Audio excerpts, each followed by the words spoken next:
která se stala hned po startu. Určitě to za pár chvil uvidíte záznamů na obrazovce.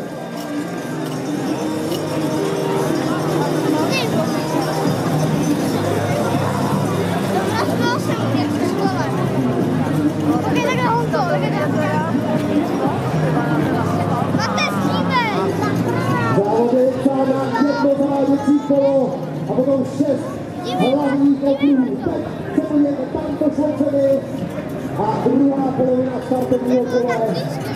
Už se to tam neprojá. Jdeme závěrečně do úvodních metrů. Prvního závodu světového poháru tady do Velměstce na Moravě. Zatímco na obrazovce sledujete závodníky, jak projíždějí tím